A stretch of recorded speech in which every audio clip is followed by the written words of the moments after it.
Welcome to America News.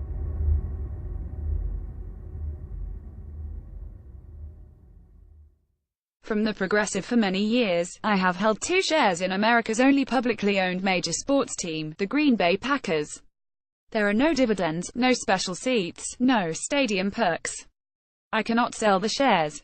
I can only pass them on to immediate family. But owning these shares does in fact make me a part owner. And as such, I am registering my first demand: the pack must hire Colin Kaepernick.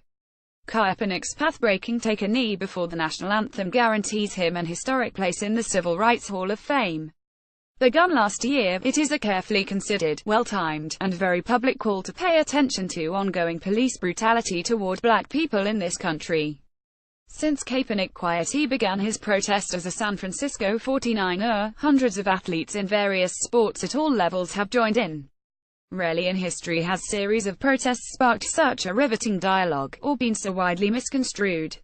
As Kaepernick's teammate and fellow protester, Eric Reed, wrote in a New York Times op-ed, "It baffles me that our protest is still being misconstrued as disrespectful to the country, flag, and military personnel. We chose it because it's exactly the opposite." Kaepernick and Reed knelt while on the roster of the San Francisco 49ers, who are having a miserable season. Reed is a cornerback and still playing. But Kaepernick, facing certain elimination by the 49ers, chose free agency. He remains one of the most talented athletes in the world, but thus far no franchise has had the courage to hire him. From the sidelines, President Trump has cheered on discrimination against NFL players who protest, saying owners should issue directives to get that son of a bitch off the field and fire them. Since then, multiple NFL players say they have been warned about doing any kind of demonstration during the national anthem. Now Kaepernick has filed a legal complaint against the NFL owners for conspiring to deny him a job. Mark Geragos, one of Kaepernick's attorneys, said in a statement, "If the NFL as well as all professional sports leagues is to remain a meritocracy, then principled and peaceful political protest which the owners themselves made great theater imitating weeks ago should not be punished, and athletes should not be denied employment based on partisan political provocation by the executive branch of our government." The lawsuit and the controversy as a whole underscore the need for all professional sports teams to be owned by the communities in which they live. The billionaire owners treat these public treasures like personal toys and the players themselves like field hands. This has to stop. On Sunday, Green Bay's star quarterback Aaron Rodgers was sidelined for perhaps the rest of the season by an unnecessary, unconscionable, and unpenalized late hit by Minnesota Viking Anthony Barr. Rodgers was left with a broken collarbone and the Packers were left with a second-string quarterback, Brett Hundley, who led the team to a loss.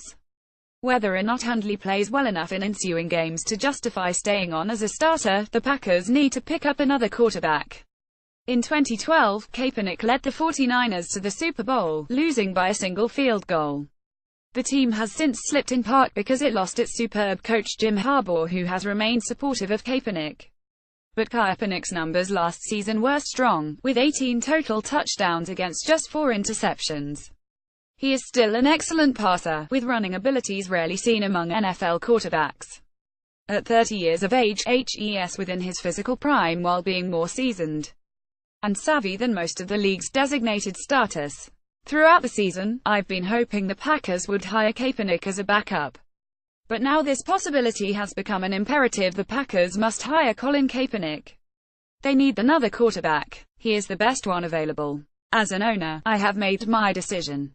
The protests inspired by Kaepernick should be honored, not disparaged. They exalt our glorious First Amendment by using it to confront the disease of racism that plagues our nation. In a league in which about 70% of players are black, it is what we should expect.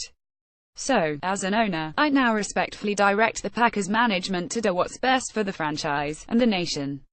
I further ask that they notify me immediately, so I can be first among the millions to buy a new Packers jersey with Colin Kaepernick's name on the back. Harvey is a lifelong activist who speaks, writes and organizes widely on energy, the environment, election protection, social justice, grassroots politics and natural healing, personal and planetary. He hosts California Solitopia at KPFK Pacifica and Green Power Wellness at PRN.FM. The views expressed in this article are the sole responsibility of the author and do not necessarily reflect those of this website or its editors.